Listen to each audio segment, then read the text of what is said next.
You've touched on security, very important issue in Nigeria. But you've not told us how you're going to manage this. We'd like you to tell us how you will manage security in Nigeria.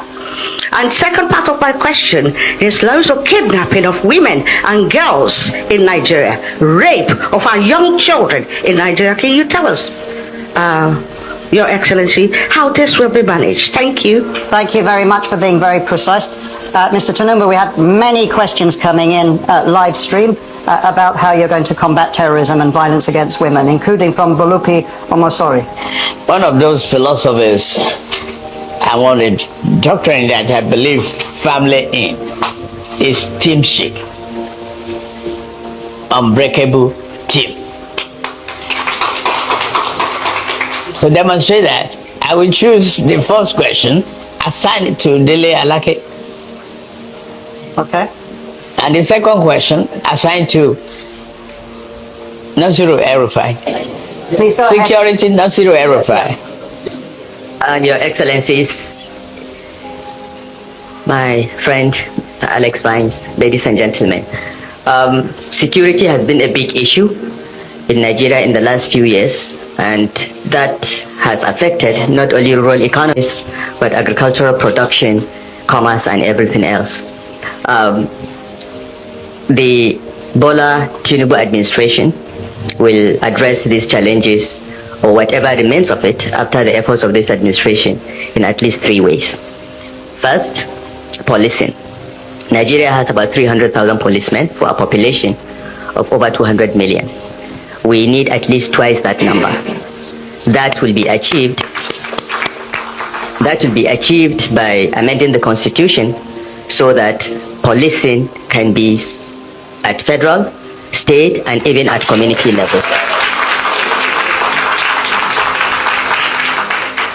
With increased security footprint, there will be less and less of criminal activity. The second step is to look at our armed forces and security architecture. Nigerian armed forces are not more than 200,000 in size, the Army, Navy, the Air Force. While some countries are even looking at a space military, we are struggling with just less than 200,000 members of the armed forces for a country with a population of 200 million plus.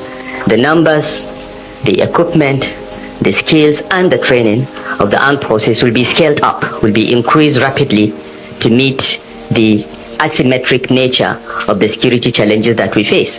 Because today, the armed forces are not fighting with other countries, they are fighting with non-state actors, and the doctrine, the training, the numbers must change.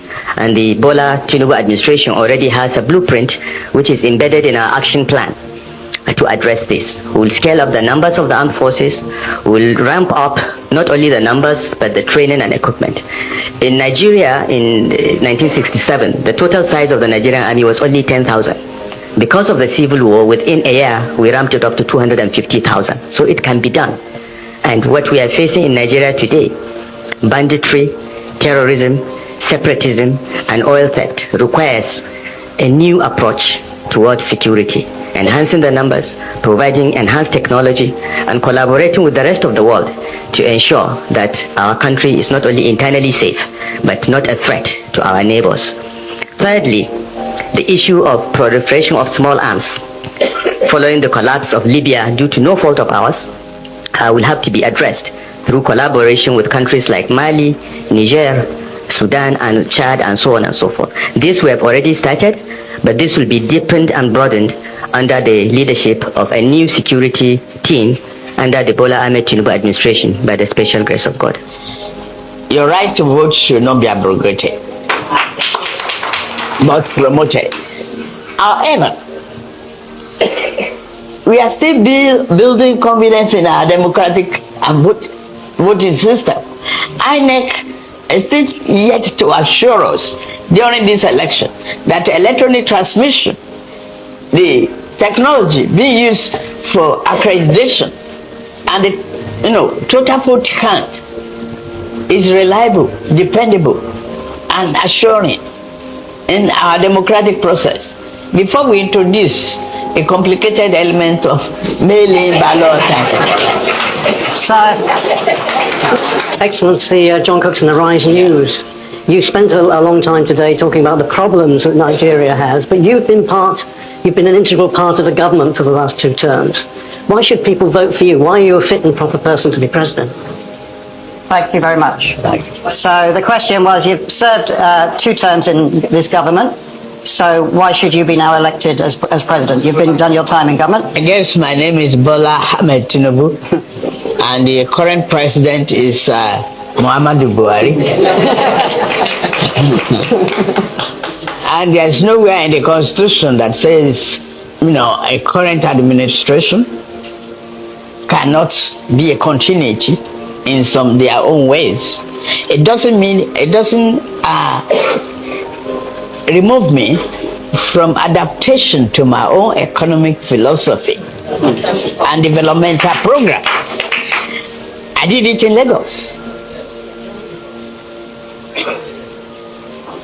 I converted the greatest liability threatening the environment and Lagos existence to asset of magnitude value. I've employed various hands in Lagos, whether you are from Lagos or not.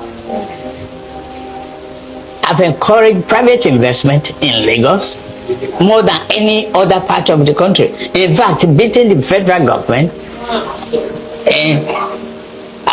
before we took over the reign of the regime. Vision, courage, and can-do attitude of an individual is self-given.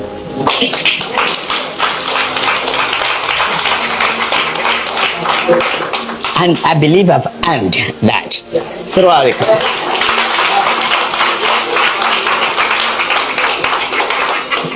One of the worst things that is happening in Nigeria, let me use Nigeria for example, to us as leaders, that nobody says no to us.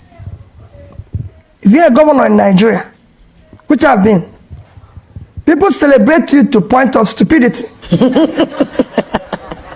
Because you come to a place, somebody is telling you, oh, since you became governor, everything has changed. And you're looking, nothing has changed.